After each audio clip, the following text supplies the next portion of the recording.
Well, hi, hello, Jordan. It's so nice to see you. How are you? I'm good. I'm good. Thanks for having me on the show here today. I um, appreciate just the opportunity to be able to chat with you. Well, you and I spoke a few weeks ago about some of the work you do and a book project that you're working on, and I'm sure we're going to circle back to it during this conversation. But I like to start those conversations with Jordan and your childhood and upbringing in those early days and how you think that time influenced your path, your curiosity, and passion for finding out what wealth is all about.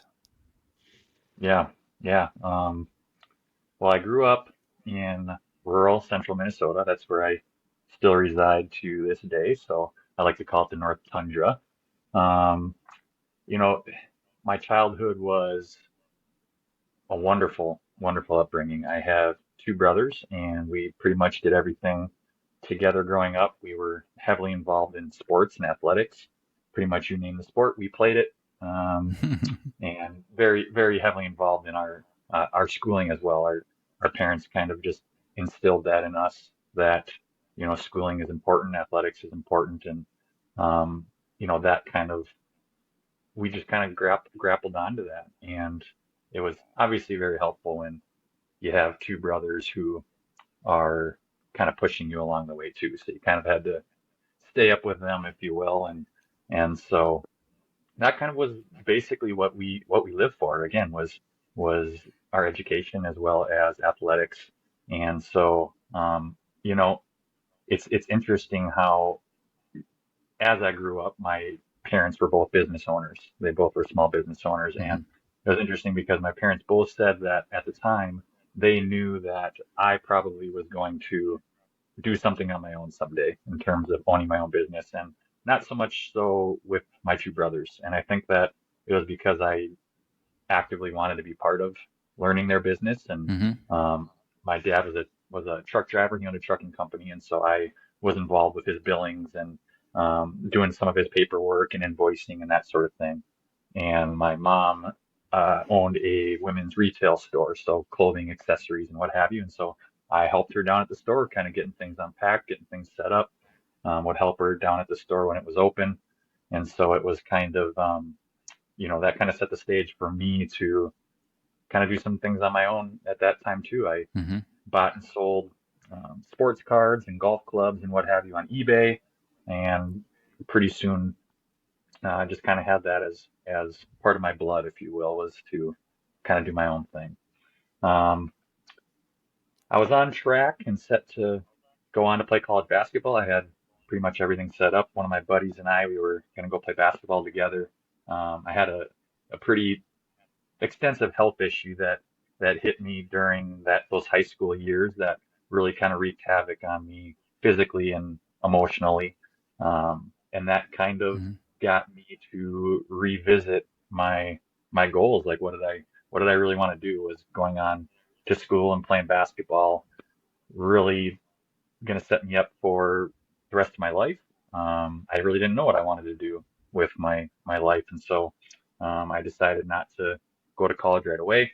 Continue to work with my dad and my mom and their businesses, and then after a couple of years, I decided to go back to school. And so I went back to school. I was a college Mhm. basketball coach as well as a health and physical education teacher.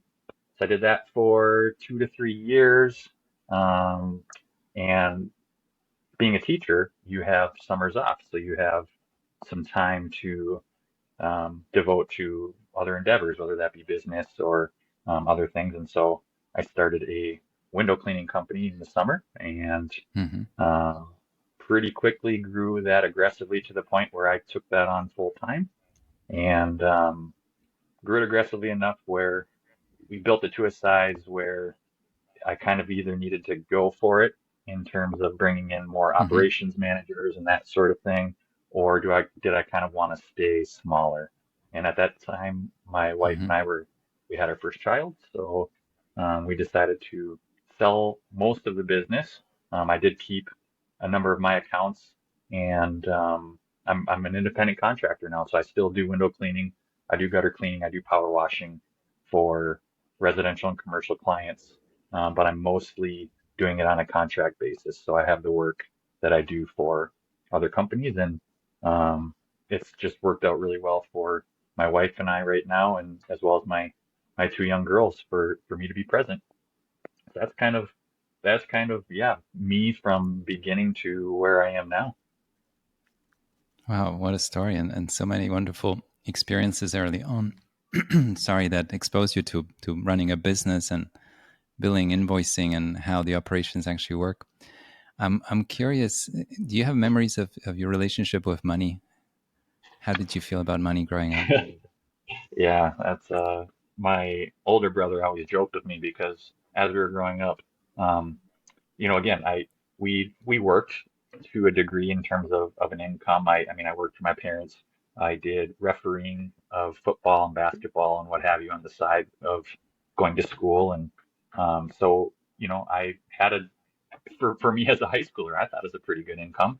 And my brother always made fun of me because I never wanted to spend it. I always wanted to hoard it, in his words, and so yeah, for me it was kind of a game, I think. I was a perfectionist in really all I did in school and in sports, and money was no different. For me, it was can I accrue it? Can I save it? Can I, compare myself to maybe those that are my age, my buddies? Do I have more money than they do?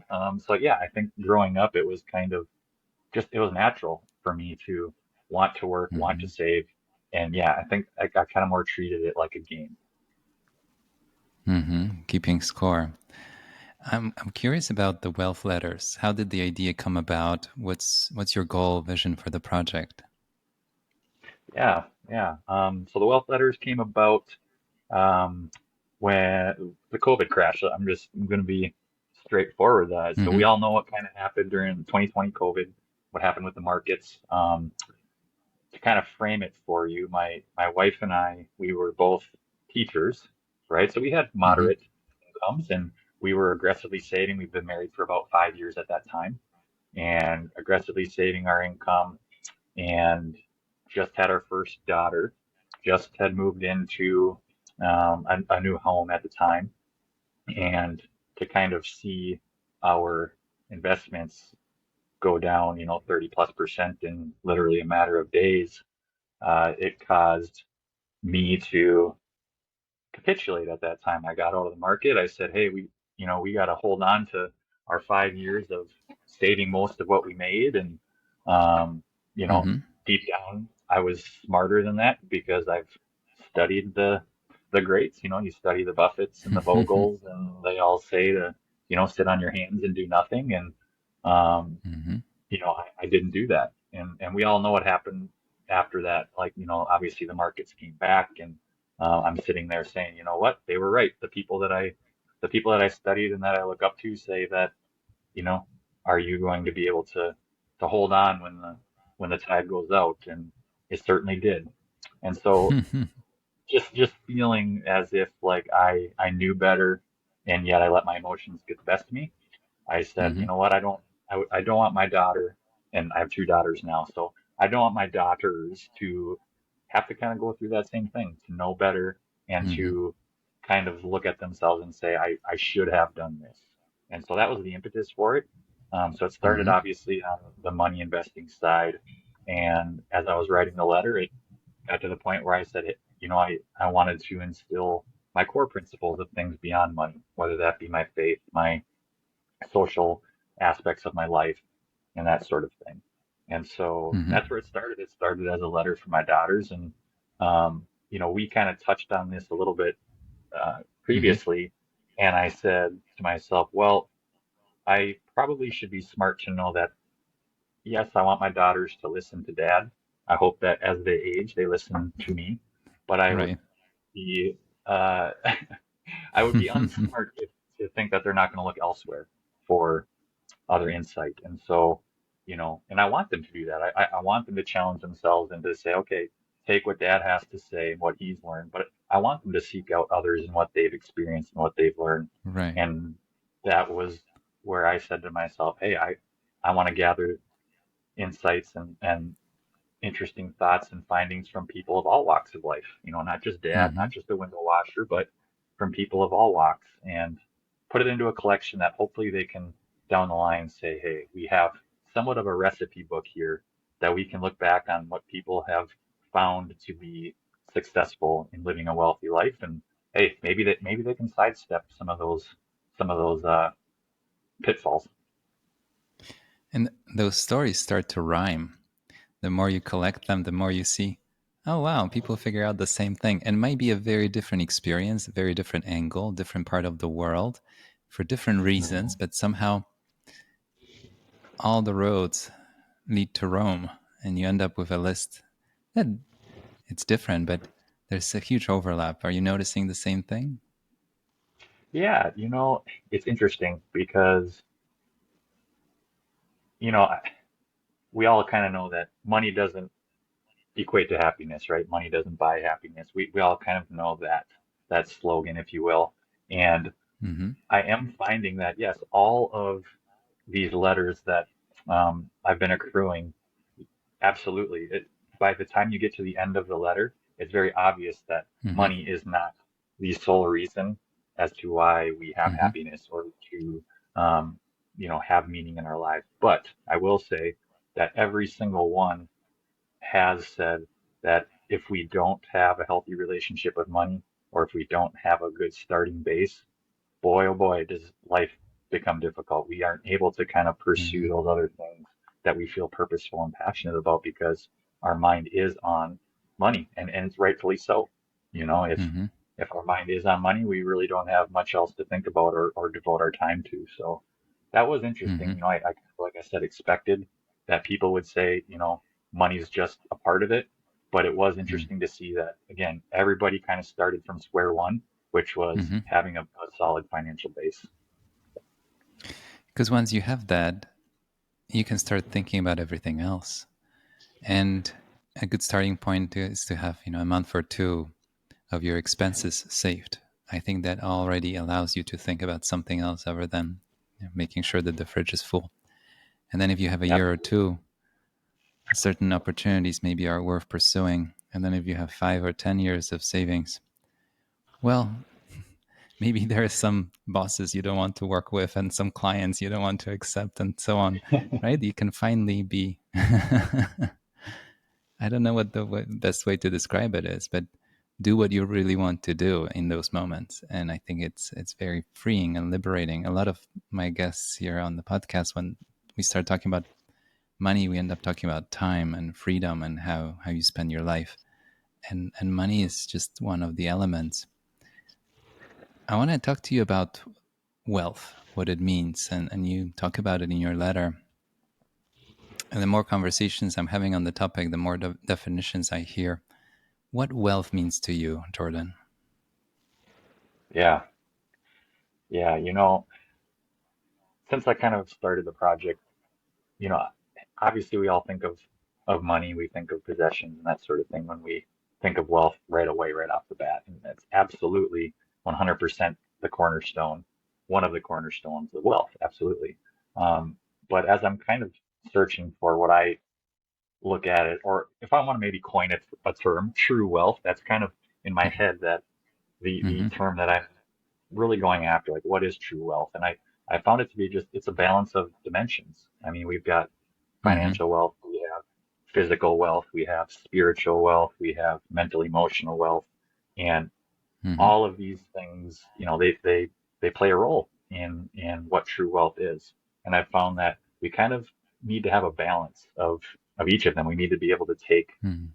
some from each of those dimensions. If we're out of whack in one, we're probably going to have a squeaky wheel. Um, and Mm-hmm. so, when I think about true wealth, what I struggle with a lot is, I'm a Christian, so that's my faith, that's my belief, that's my background, and um, you know, it's hard because a lot of the times in our Christian faith, we have a lot of people that say, money is evil, money isn't, you know, the root of everything that we should be pursuing.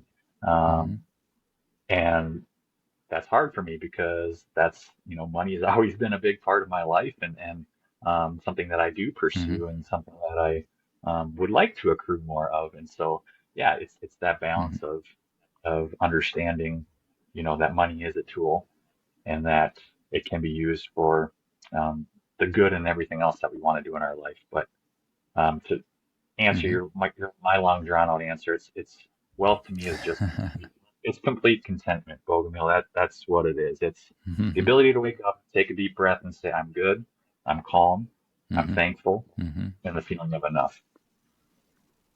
I like the sound of that, which leads me to the next question. Speaking of financial terms, some people can look rich, others finally feel rich, and then there are some that are rich. And I always think more about what those terms really mean. And I think in our society, we devote a lot of attention to looking rich, just so that I can see that you have the money. And then I think we might have a harder time feeling rich, even if we're already rich, whatever metric you look at. I'm curious how you think about it for your experience, personal experience, and the work you've done with the letters you've been collecting. Yeah, Looking rich, feeling rich, and actually being rich. yeah, absolutely, absolutely. Well, again, it kind of goes back to a little bit of what I've found from the letters is that, you know, money is kind of it's where it all starts. It's kind of one of those Mm-hmm. Maslow's hierarchy of needs. I mean, we have to have money in order to be able to function in our life, right? And so there's a difference between, looking rich, feeling rich, and being rich. And again, that's all dependent on what your values are. I mean, if your values are looking rich in certain terms, such as, your possessions or what have you, your outward appearance, for some people that is um, looking and feeling rich, and that's wonderful. Um, but again, for me personally, I mean, I do like to drive a vehicle that's not a rust bucket, if you want to call it that. My wife and I, we both drive paid off vehicles. They're older vehicles, but they look nice. We live in Mm-hmm. a modest home, but I want my home to be, when I have people over, you know how it is. When people come over to your home, you don't Mm-hmm. want them to think that it's a little bit scary or a dump or whatever you want to say. But so we all have that as part of wanting to look and to feel rich. But um, Mm-hmm. you hit it kind of spot on when we are truly rich, especially when we live in the United States. We literally are head and shoulders Mm-hmm. above much of the globe in terms of Mm-hmm. being rich. And so that's something that I have to really remind myself sometimes is that, I can compare myself to what I see around me, maybe to some of those that I graduated high school and college with. What are they doing with their lives? Um, but at the end of the day, we are truly, truly rich for being just in the country that we live in. And there was a Mm-hmm. letter that Colin wrote for the project, and he's a 25-year-old, so he's a young kid. And what I really like how he ended his letter is he said, "It's the freedom that money provides, the relationships we have, our health, and the family we get to spend time with. You see, Mm-hmm. most people are actually wealthy already; they just don't realize it." And I think that just to me, for a 25-year-old to kind of already realize that was that put a smile on my face because that to me is right there. That's the difference between looking and feeling rich. Mm-hmm. I think the biggest challenge is comparing yourself to other people. And it's easy to compare yourself with the people that are close to you, usually your neighbors or people you went to school with. And I think it can get you in trouble because you feel like there's always somebody that has a bit more, a bit of a nicer Hmm. car, a bit of a bigger Absolutely. house. And I think that's what gets people in trouble. And in investing, there are periods, I'm sure you've experienced, as you talked about, the bear market and a bull market. And the bear market is very challenging, of course. But I think it's the bull markets that get people in trouble. And it's Hmm. mostly because people come over, have dinner with you, and barbecue, and they say how much more money they made in this or the other investment. And I noticed that, especially in the period you were describing, the last few years of COVID, during that bull market, which felt to me very different than the other bull markets we've had for many reasons, and both technical but Hmm. also on an emotional level. And I've heard stories from very seasoned investors that were giving in to what I call, the neighbor is getting richer faster than me syndrome, which I think JP Morgan pointed out 100 some years ago. So I'm not discovering or inventing anything new. I think I'm observing something that already happened more than once. And in those moments, our judgment is not as clear anymore because we want to do what the next person is doing and chase some quick gains if possible. And I think that's what really gets a lot of people in trouble. The moment where the neighbor is getting richer than you. So I think it's helpful to stop comparing. As easy as it sounds to say it here, I think it's very hard to do. Yeah, absolutely. I mean, I think, I talk to my wife often about that very thing is just, one of my downfalls or one of the things that I really need to work on is that comparison piece. I'm Mm-hmm. a window washer, right? So for me, growing up, I was top of my class in schooling, and I was kind of expected to be this guy that's going to go on. Maybe I go to medical school, whatever that may be, and I'm a cleaning contractor now, right? And so part of Mm-hmm. that is that pride of looking inside and saying, hey, like, when I was younger, did I think I would be doing what I'm doing today? And you kind of, like you said, you can kind of fall into that comparison trap of, well, what are those other people that I grew up with? What are they doing now? Or what are people that are my age? How much are they making? What's their house look like? What are they doing for a Mm-hmm. job? So you're absolutely right. It's humbling. It's absolutely humbling. Munger has this line about envy, how it's the something that's the least fun to do because when you envy other people's things, it's you're the one that's stuck with the uncomfortable feeling.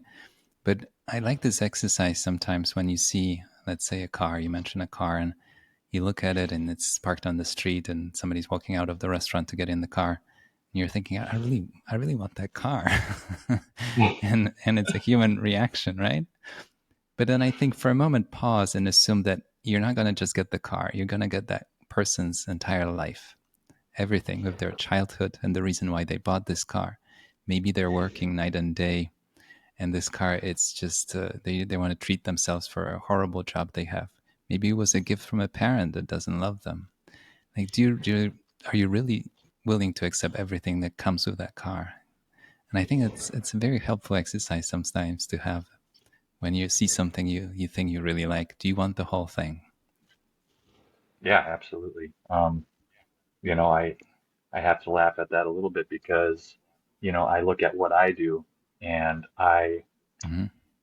for the most part, I manage myself. I manage my day. I don't have a lot of people looking over my shoulder, which is very different from when I had employees and I had office staff working for me. Um, you know, you you do have a lot of headaches and a lot of stresses. And so, Mm-hmm. like you just said, I mean, I look at my life now, and yeah, maybe my income is capped to a degree because I'm not actively pursuing growing my business. But the trade-off is Mm-hmm. exactly that. Like, I wouldn't trade my life right now for what it was just because of the fact that my lifestyle and my ability to be more present is night and day different than what it was when I was running employees. And so, yeah, exactly right. It's interesting, like you said, to try to put yourself and say, okay, I want that or I want X, but what is everything else that's going in that person's life to be able to get X, and oftentimes we don't Mm-hmm. know that. We don't know what's behind the curtain. You touched on something interesting, and if you indulge me, I'd like to explore it. That transition from growing a business that was increasingly more successful, you deciding to sell it, and you're still in the industry, but in a different role. Tell me more. How did the decision come about? What prompted it, and what's been the experience like? Yeah, yeah. Um, so when we started the business, I started it with my two brothers. They went in on the business with me, and so Mm-hmm. we were growing and building the business together. And I think I might be a little bit biased, but I think we did a pretty good job at growing it pretty aggressively. And Mm-hmm.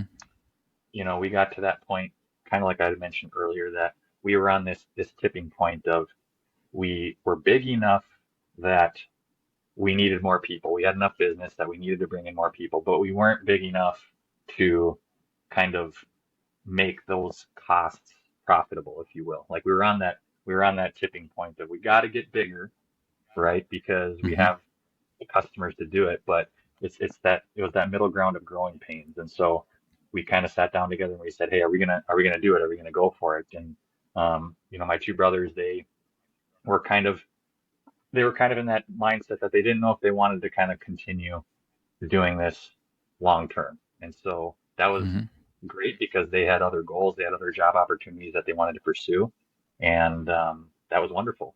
And at about that time Mm-hmm. is when my wife and I had our first child. And so I really just had to look inside and say, okay, kind of knowing now that I'm not going to have my two business partners probably in this long term.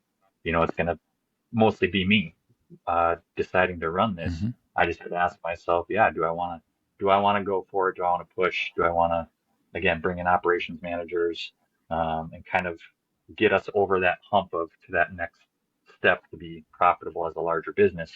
And at the time, I was working, I kid you not, probably the 70 plus hour weeks that you hear a lot of Mm-hmm. business owners say that they're working. And, my wife at the time was taking her master's. So it was okay that we were both so busy because we kind of both had our own things going. But we were at that point now where we just had our first baby. And, Mm-hmm. my wife said, Jordan, I think that, you know, she's like, I'm gonna support you in whatever you do, but I do think that we need to work on trying to be more present because I really wasn't present at that time. And that was truly Mm-hmm. it. That was what I needed to hear to say, hey, you know what? I can engineer a way for me to be um, an independent person doing what I do and still making great money, still able to support my family, still able to save aggressively, and Mm-hmm. you know, with it in the back of my mind, understanding that in the future, if I want to pursue growth again, that's always something that I can go back to. Mm-hmm. And it was It's a helpful, fascinating honestly. transition. I'm Mm-hmm. sorry, I was gonna say, and another thing Tell that me. made it somewhat easy was at the time I had a very strong relationship with another business owner who Mm-hmm. ended up purchasing the company. We had been working together for 4 or 5 years in business together. We were separate businesses, but we did a lot of work together. I helped him, he helped me, and I kind of just mentioned to him he was a father figure to me, and I said I'm Mm-hmm. thinking that I'm going to have to let this go, and he stepped up to the plate and he bought the business, and so it was a really easy transition. I knew that my customers were going to be taken care of, and I still work with him to this day. We do a lot of work together, and so that relationship is still very strong. But it would be that made my decision very easy as well, that I had a ready and willing buyer to buy the business. Mm-hmm. Very fortunate, very lucky timing. And I think it's what I'm hearing is building the right relationships as well, both with your customers and with your brothers, and then the potential future business owner that took over the operations after you. So it's a lot of big building blocks that made it all happen. The other theme that I'm hearing is, I like this concept of time and money. And there's a saying that time is money. And I wrote an article about it, and I was playing with the concept because we're under the illusion that time is money because we can sell it. There's even an hourly rate for your time in many professions. But when you think about it, and somebody pointed it out to me, how you can't borrow time, right? Eventually you run out of it. And with money, you can always make it back. You can always borrow it. So I think it's good to remember that, especially when the focus goes too much on the money side of the equation, or time is really precious. And those hours that you got back, I'm sure you're spending them in some beautiful way with your family, with your kids. So I think that's the bonus that you got. Absolutely, absolutely. I want to ask you about frugality. Let's use that word because I feel like I'm sensing also a certain principle that you apply, and we can call it living below your means. I don't know. Some words are really charged, and I feel like frugality is it has its emotional charge. A lot of people leave the room once you bring up the word. But tell me more where it came from, and I kind of see that you enjoy it. Yeah. Well, again, it kind of it stems back to when I was a kid growing up. My older brother made fun of me that, you can't take your money with you when you die, right? And that was already whatever. I'm an eighth grader and I'm making money on the side of going to school, and I'm not spending it. And so, again, I don't necessarily know where that took hold or why that was natural to me. But I Mm-hmm. again, my best guess is that I treated it as a game, as we kind of stated earlier. But Mm-hmm. um, yeah, you know what? Frugality is a good word. I do like that word. And for my wife Mm-hmm. and I, as our household income, I mean, we I would say we make good money. I mean, my wife's a teacher. She's been a teacher. She's going on 10 years now. She has her master's, and so, you know, Mm-hmm. if you look at what we make in terms of an income, it's definitely not um, a lot by any means. I'm an independent contractor, small business owner. My wife is a teacher, and so Mm-hmm. when we look at our household income, we don't have um, a lot to kind of throw around, if you will. But Mm-hmm. we early on in our marriage, we looked at where are our biggest expenses, and we knew at the time we paid off our student loans, and so we didn't really have any debt to our name, which was Mm-hmm. a good place to start in our marriage.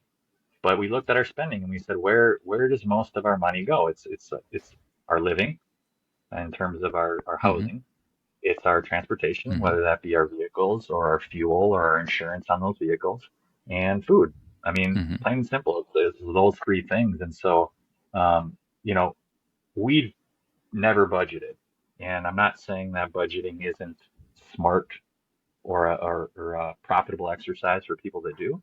But for us, we just kind of knew, Right. hey, like, let's look at these big three expenses and say, if we can get these under control and kind of intact, we Mm-hmm. honestly we can spend freely because we know that hey we can go out to eat, we can do some things that we want to enjoy because we know that our top three expenses are in check. And so that's kind of Mm-hmm. how we approach it, and that's how we approach it to this day. We just kind of know that our living is under control, our vehicles Mm-hmm. are under control, and so it's a low stress way for us to live because we don't have to feel bad when we do want to go on a weekend vacation or we want to spend some money on the kids or whatever that may be. Mm-hmm. No, I like the sound of that. Do you like spending money? No, I don't. I don't like spending money. Um, again, but I think it's that whole game thing yet for me, right? Like Uh-huh. I I work or we, I should say, my wife and I, we work really hard, right? My wife's a teacher, Mm-hmm. and for anybody who's in education, it is a battle being in the schools. And Mm-hmm. I work long days as an independent business owner, and so when we have the blessing of having an income and we save our money, it's almost like we feel like we have worked really hard for it, and so it's hard to kind of see that go, right? Because we kind of equate Mm-hmm. X amount of dollars going out as, oh, that was X amount of hours I had to work. Um, and I'm blessed. My wife she doesn't think about money at all. She doesn't want anything to do with Mm-hmm. thinking about money, but she is a very, very smart, frugal person when it comes to spending. And so that is just a match made in heaven for us that we kind of know that Mm-hmm. if we just kind of do what we do on a normal basis, we're going to be okay. But yeah, I don't prefer to spend money, but that's not Mm-hmm. what's the point of having it then, as my brother would say. No, I think it's all within some moderation. But you got me thinking this idea of, I call it precious dollars. And I wrote an article about it. The money that stays behind after you earned it, you paid taxes, you covered all your expenses. Whatever is left, it's not the original $100 that you remember pre-tax.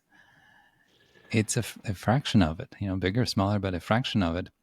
And those dollars, once you decide to invest them, it's important to pause for a second and realize how much it took for this money to be even here. And then the decisions that you make and the risks you're willing to accept happen in a different context. I mentioned how with clients that I work with, it's the money that they don't immediately need, but it's also the money they can't afford to lose. And sometimes the money came through a life-changing liquidity event or an inheritance or a pay package at a very successful company, and they might not be in a position to repeat what happened to them. And I think to pause for a second and realize what it took for that money to be here, and even more so, it's when it's the money that you saved over a lifetime, a little bit regularly. It's so many little decisions that you had to make and compromises and even maybe sacrifices on the way for that money to be here. I think it's very helpful to pause for a second and have some respect for that money and the emotional charge that that money has. Of course, you can run around and spend it tomorrow, but pause for a second. Exactly. Pause for a little bit. No, I really like that. I do. There's a beautiful 100-year-old novel that I mentioned on the show before, Brewster's Millions, that was made into a movie, but the book obviously is so much better. It's a short book about a person that receives one inheritance and he has to spend it all to get a second one. It's basically a quarrel in the family that's settled this way. One relative doesn't want the other money to mix with his money. Whatever the background story is, that the two pools of money coming his way. And with the first one, he takes all the wrong turns, and eventually the money is gone. And after that 1 year, he's really ready for the big inheritance. And I think that the challenge for a lot of people is, and then I can relate to that, is that you always think that there's a second one coming, the second big inflow of money coming, right?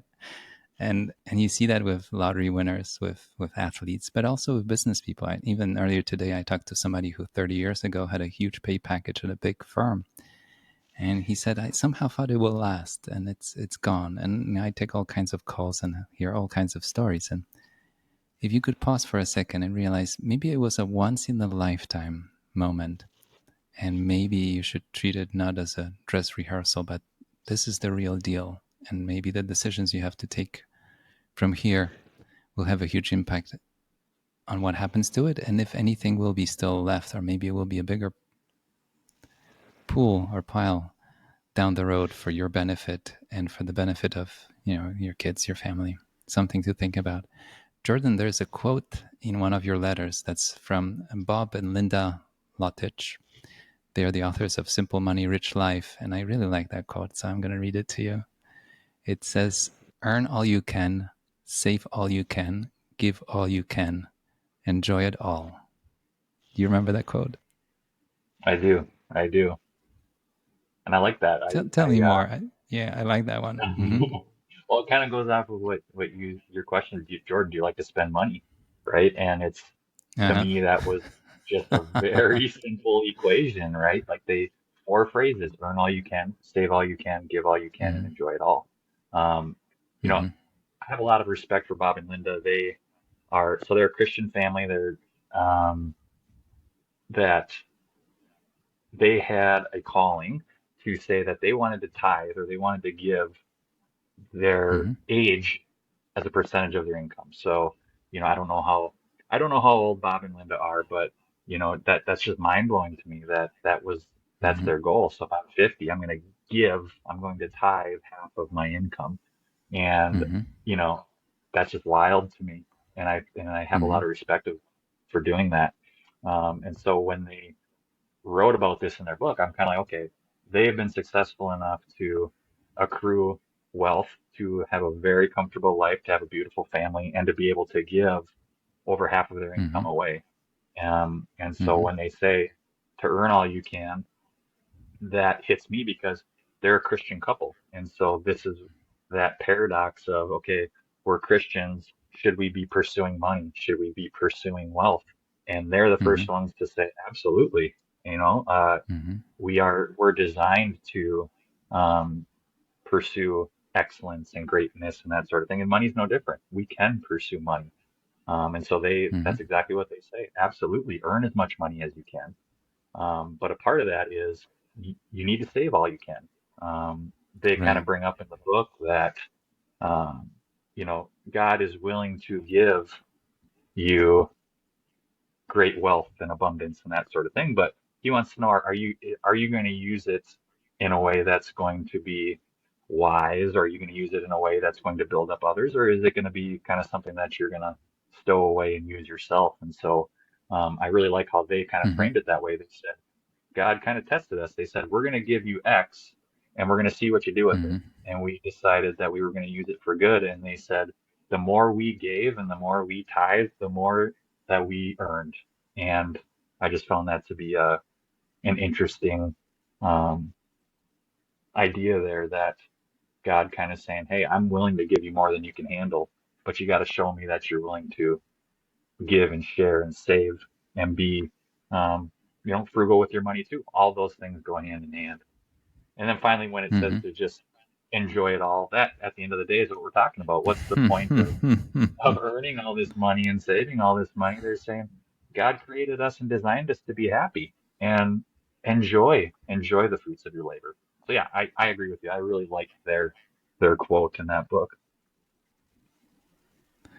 Well, there's a formula there that rhymes across many letters that you write about, that you discuss. And I think a lot of the reading I've done in my life, how if you do the work, whatever work it is, and earn something, and you choose to live below your means, and savings will start to accumulate. And if you put those savings to work, invest them, and let the money make money for you, the compounding will take care of the rest. And it's kind of a, I think, Warren Buffett and Charlie Munger call it the getting rich slowly formula. They say, we'll talk about it as much as we can. Not many people want to copy it, but that's really the essence of it, as simple as it sounds. And you don't have to start with millions. You can start with hundreds, and over time, something big can grow out of it. And I like the idea of enjoying the ride, right? Like saying no to everything. I don't think that's the goal, but it's nice to know that something is accumulating over there. I had Brad Barrett, who is the financial independence expert, on the show early on, that I'm sure you're familiar with. And to me, his work, it opened my eyes, or reminded me of the fact that you can reach a certain level of wealth where work becomes optional. And it's a very powerful idea. And then I had a conversation with Daniel Crosby, who talks about human behavior in the markets. And he says it's such a peculiar proposition to be in a position to have enough wealth to never have to work again. And it's for a human mind, it's very hard to process. You mean like I don't have to do anything anymore?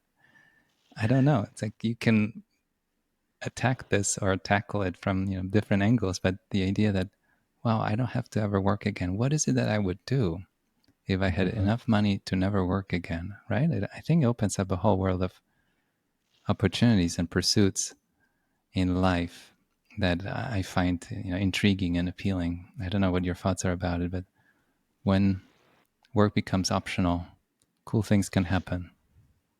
Yeah, yeah, absolutely. And I think at the end of the day, that's what I'm chasing, if you will, right? Is the optionality piece. I don't think I ever see myself ever stopping working, but rather, can I take my Hmm. foot off the gas pedal? Can I, like you said, can I go and do something that I really feel would be purposeful or that piques my curiosity, right? But having the freedom to be able to go and do that without the idea or the feeling that, well, I have to still pay my bills, support my family, meet my savings goals, all those sorts of things.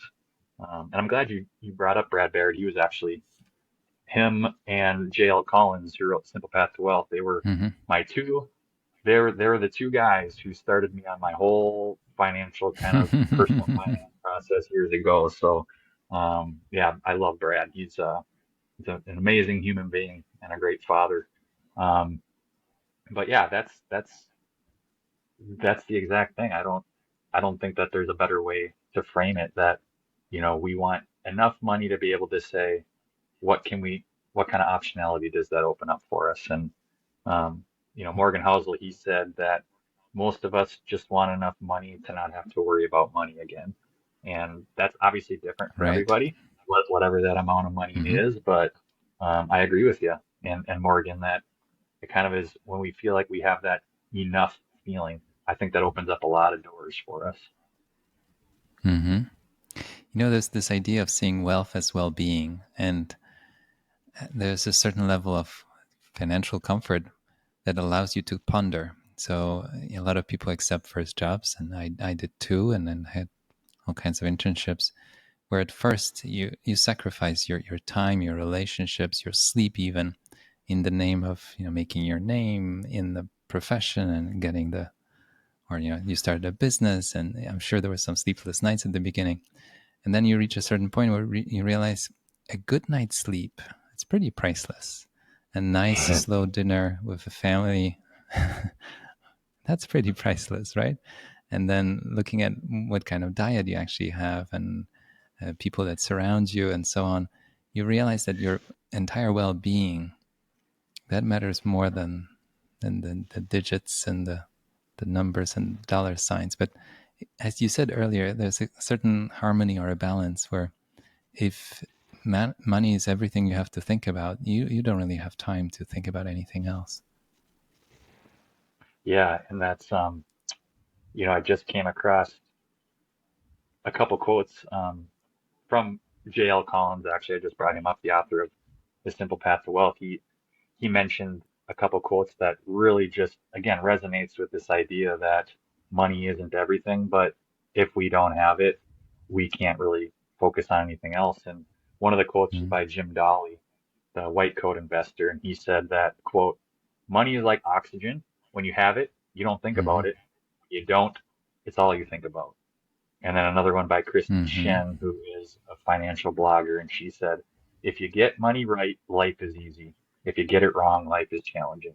And so again, it's that whole balance or that dance of we know that money doesn't equal happiness, but again, without that financial security, can we really pursue Mm-hmm. our mission of, whatever that may be? We want to help people, we want to volunteer, whatever those types of things are, but if we don't have that financial base to do those things, we Mm-hmm. can't do those things.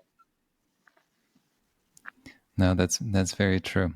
I like the oxygen idea, and I'm thinking of mountain climbers, but I'm also thinking of scuba divers. I scuba dive, and the only air you have is the one you take with you, and you can breathe a little slower. You can pace yourself, but eventually you have to come up. And just the awareness of the air that you have with you, and it's limited. And with money, I think you're right that if it's there, you stop thinking about it. If it's not there, it's the only thing you can think Hmm. about, and it's a very powerful thing to ponder. We've been talking about a lot of overlaps that you're seeing across different people that you featured in your wealth letters and the principles that you've discovered. And but I'm curious if there are moments where you read some of the letters where you are shocked or surprised, like you didn't think about it, something new, something different, something unexpected. Can you share some of those that really stood out and you thought, oh, that's different? Yeah, yeah. Um, I will say I kind of touched on it a little bit was the idea that money isn't everything isn't going to make you happy, right? I expected Mm-hmm. that to be said, and pretty much again, every letter or every person that I've come across, whether they say it black and white or not, or it's insinuated, is yeah, money doesn't isn't everything, right? But again, did surprise me that pretty much most everybody, the number one thing they started to talk about was that financial piece. And so that just kind of was Mm-hmm. a light bulb for me again, that, we have all of these missions and goals in our lives. But again, we can't really pursue those things unless we do have that healthy relationship with money first. So kind of a surprising and unsurprising one there. Um, and I also was, um, a little bit surprised on the spiritual side of things. I'm a Christian, like I kind of Mm-hmm. pointed out, and so I, live my life in a way that I believe we were designed and we were created for something more. And it, while most of the letters may not some of them are Christians or believe in God, some don't, Mm-hmm. but all of them Mm-hmm. had a spiritual aspect of it, whether that be that you have a higher calling, that you are meant Mm-hmm. to have a mission or to pursue something. And I think that kind of did surprise me just because, you know, I go back to people are always saying, well, let's make X amount of money, let's make a difference in the world and everything like that. But to Mm-hmm. kind of go that one step further, everybody kind of said that there is a reason why we're here at the end of the day, right? And that we are Mm-hmm. designed and we are created to do something more. And so um, that made me happy, of course, but it was surprising. I didn't think that that was going to be a piece of everybody's letter. And then lastly, another one was, I don't know if I'm necessarily surprised by this, but it was just patience. It was patience in pursuing Uh-huh. financial independence, finding your purpose, maybe growth in your marriage and your faith, raising your children, whatever that may be. We all want things Mm-hmm. now. I'm impatient, but all of them said like Uh-huh. most of the good things that you truly cherish either A, took a Take lot of time. time, or it was Mm-hmm. hardship that you really enjoy it. And so nothing that you truly cherish or value came quickly. Mm-hmm. I like the sound of that. You said spiritual journey, and it's something that I wrote about recently, and I quoted Nick Sleep, who is a famous investor, how he was describing the fund that he was managing. He says, "Yes, and I'm paraphrasing, we picked investments that worked and so on. And it was an investment success, but it's been a spiritual journey, and I feel like." For me, investing and giving money meaning, seeing that the money has a certain context for the clients that I work with, and it has an impact, and just the presence of it in their life can allow them to make certain choices and have certain optionality that we talked about. But to see that money play a role in one generation and the next generation and throughout a lifetime, it is a spiritual journey that I feel very blessed to be invited on. But it's much more than adding digits to the account. It's seeing what that money can do, and that's the part that I get excited the most about. That I know the people behind the accounts, I know the people behind the portfolios, their stories, and that's what gives me a particular framework to think about the investing side. And then I'm very close to the actual investments, the companies that we hold. But it's really the people on both sides, the clients and the people that are managing those businesses that I end up investing in. It's a very special experience of seeing the two human sides of what's really happening here. And the side benefit of it is that it's a intellectually satisfying pursuit. And if the money grows, then there are more options for everybody involved. I think that's the more blessings for everybody. I think there's something beautiful about it, and the money is being used and deployed in various ways in the broadly defined economy, but in people's lives. I want to ask you about the project you're working on. I know that you're ready to talk about it, but you're working on a book. Tell us about the book.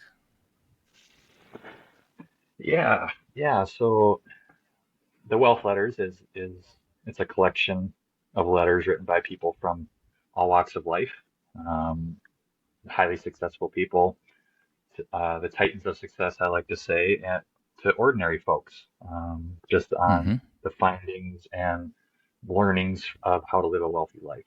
And Mm-hmm. I'm working on, I would love this to be a book down the line that, yes, this is going to be something that can live beyond me, that can live beyond a legacy Mm-hmm. piece and the Mm-hmm. ability for somebody to be able to pick up this book and to just read the insights and the findings of a window washer, a financial advisor, you name it, right? And they can truly see a wide Mm-hmm. spectrum of people, um, Mm-hmm. just giving their ideas and their findings of what they've learned to truly be an abundant life. And I think that's valuable. I think that people are hungry for that.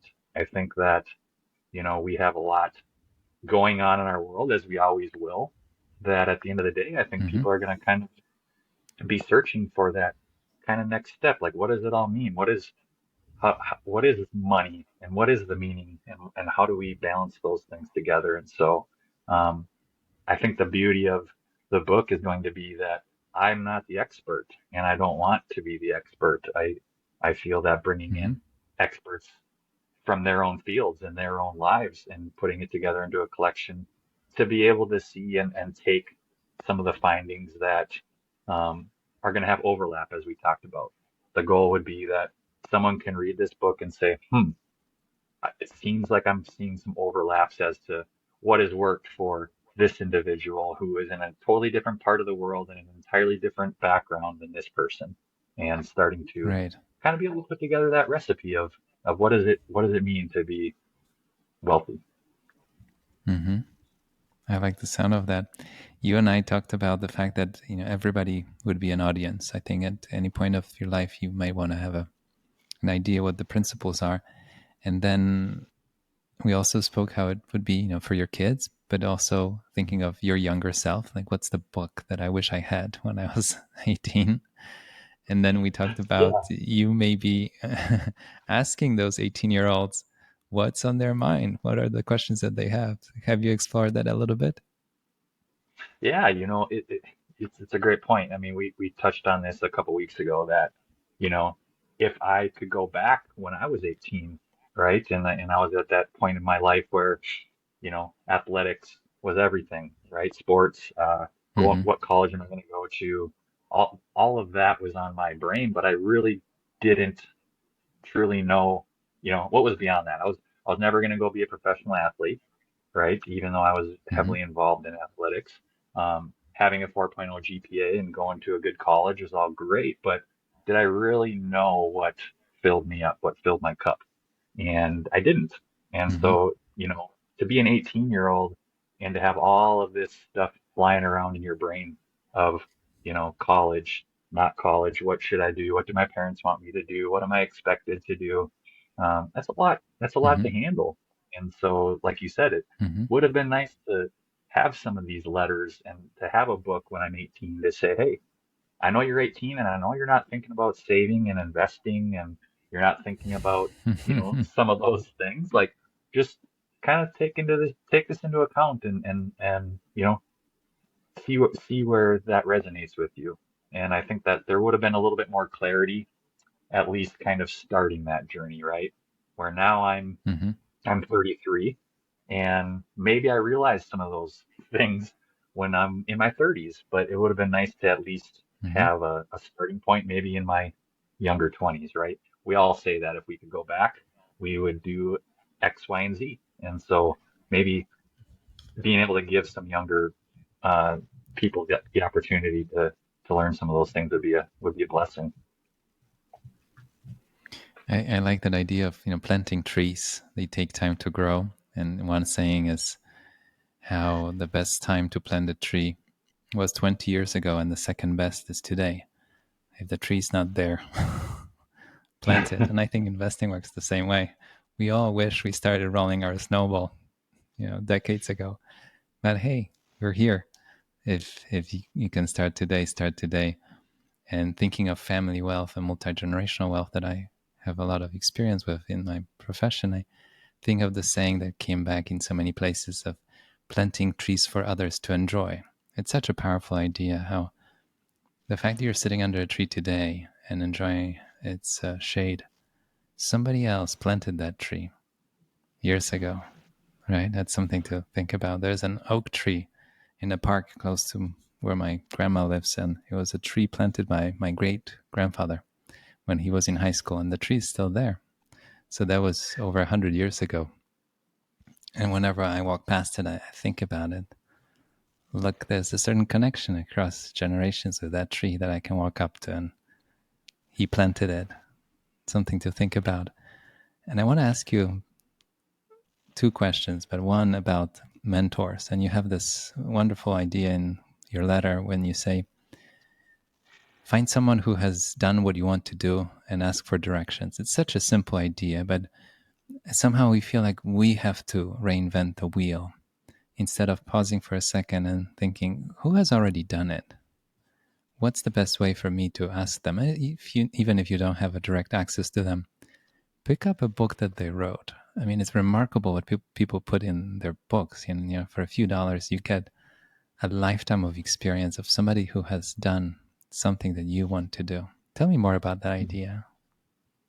Yeah, yeah, I'm glad you brought that up. That really stuck with me too. I heard that quote from David Meltzer, and he's a sports journalist, and when he said Mm-hmm. that, I was just like that's it's such an underutilized hack, if you want to call it that. Um, there's Mm-hmm. literally nothing that hasn't been experienced or hasn't been found out by somebody before us, right? I mean, literally every experience has, for most of us, has already happened. And so the information is already there, but as you kind of pointed out, sometimes I think maybe it's pride. We try and reinvent that wheel and we don't need to. Um, Mm-hmm. everything that I've come to be as, a father, a business owner, a husband, a Christ follower, it's all happened through mentorship. Pretty much everything that I do to this day has been through people who have been willing enough to kind of take me aside and kind of show me the way, if you will.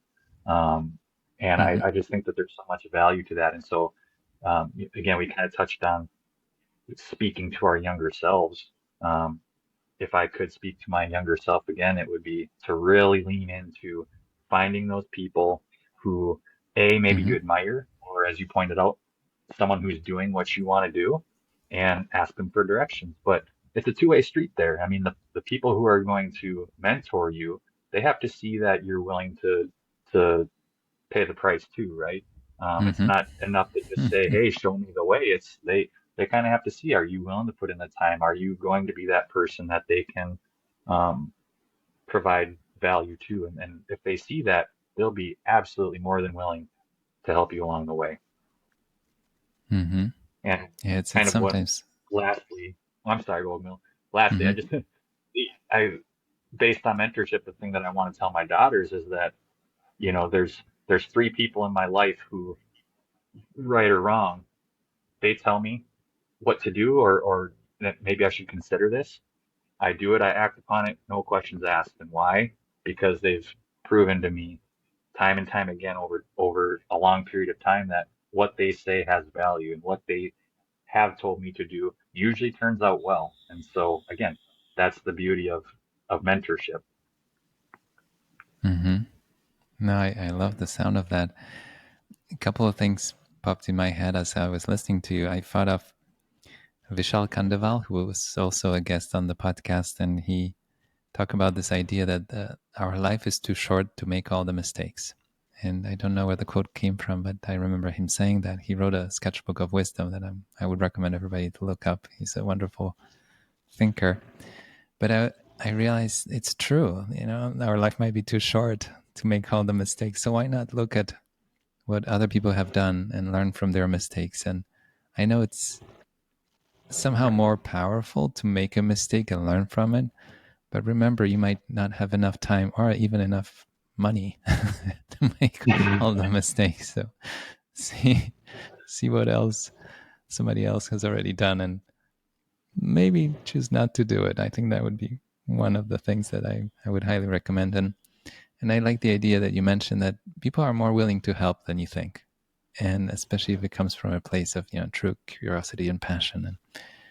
And in my life, so many people sat down with me, sometimes for a few minutes, and just to hear me out and give me a direction at different points in my life. And those few minutes for them, it was probably nothing, and they might not even remember the conversation, but it steered me in a different direction at the time.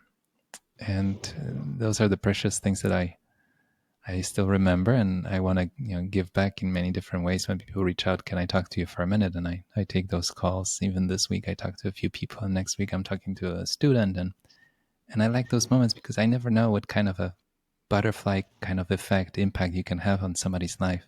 Spending a few minutes with them when they say something, and you realize, oh wow, it was a pivotal moment for them, going left or right, or A or B, or and I never tell them what to do, but sometimes me just listening and repeating it back can create a fun opportunity for a new discovery. Jordan, I could keep you all day, but before you go, I want to ask you about your definition of success. How do you think about success? Yeah, yeah. Well, let me I'll start by what it, I guess I'll start by what it's not. It's Uh-huh. not being the best or perfect or the top of your field or the top of your class. And, you know, that's what I tried to be. I mean, I was top of my class. I was very, um, involved in athletics and did all I needed to do there by being on the varsity squad and going on to play college basketball and all those things, right? That was what I thought success was. But that's a lot to carry. That's a lot to hold on your Mm-hmm. shoulders because as we kind of pointed out earlier, there's always going to be somebody better. There's always going to be somebody Mm-hmm. stronger, richer, who can throw a better spiral, who can, Mm-hmm. make more three pointers than you can in the game. So, that's not a good barometer of success because you're never going to be at the top. And so, my definition has two things, and one of them is from Brad Barrett, who you pointed out earlier, is that I love what he said, and I've overused it so much, is that he said that you need to be directionally accurate, right? We're not pursuing over Uh-huh. optimization or perfection, but if we are directionally Right. accurate in what we are doing and pursuing, we're going to be there. We're going to be most of the way there. And so if I Mm-hmm. can do that in my life in Right. all areas, financially, relationally, if I can be directionally accurate, I'm going to be most of the way there. And the second part is from Peter Brandt. He's an investor, and I had the opportunity Mm-hmm. to have lunch with him a few weeks back. And I kind of asked him that same thing. I said, what is kind of success to you? And what he said really resonated with me. And he said he just tries to pursue excellence, and whatever that is, that can be, as an investor, as a father, as a business owner, whatever that may be. And excellence isn't being the best. It's just, are you doing are you doing what you need to do in a way that aligns with your inner your inner goals, your philosophy? That's Mm-hmm. excellence to him. So Mm-hmm. those two things really are success for me. If I can not pursue perfection, but be directionally accurate and do Mm-hmm. so in a way that aligns with my philosophy of life, I think that's success. Mm-hmm. I like the sound of that. Wow. Jordan, this was such a wonderful conversation. We touched on so many beautiful topics, and I highly recommend your letters. And I'm looking forward to the book, and I'll include some links in the notes so people can follow your work. But I'm really excited for that project, and I think it will be such a gift to all of us. And it's nice to think of your younger self as the reader of that book. I often say how, to me, some of the best books are written for yourself, especially for a younger self. A book I wish I had in my hands when I was 18. What kind of a book that is. Jordan, thank you so much for today. Thank you. I very much appreciate the opportunity to chat today. It's much appreciated.